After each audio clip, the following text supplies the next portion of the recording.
नाज़रीन खे ही अहम ख़बर ॾींदा हलूं त वज़ीर आज़म इमरान ख़ान चयो आहे त पाणी जो सॼे मुल्क में मसइलो आहे। समूरनि सूबनि खे हिसे खां घटि पाणी मिली रहियो आहे। टेलीमीटर सही कम न पियो करे, इहो बि मसइलो आहे। पाणी जी विर्छ मुनसिफ़ाणी तरीक़े सां कई वञे। वज़ीर आज़म चयो त सिंध असेंबली में मेंबरनि जी पाणी बाबति कयल तक़रीर ॿुधी।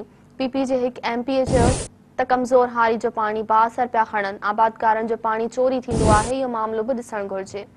इमरान ख़ान चयो आहे त सिंध में पाणी जी विर्छ सूबाई हुकूमत जी ज़िम्मेवारी आहे, पर असां सिंध में पाणी जी मुनसिफ़ाणी विर्छ में मदद करण लाइ तयार आहियूं।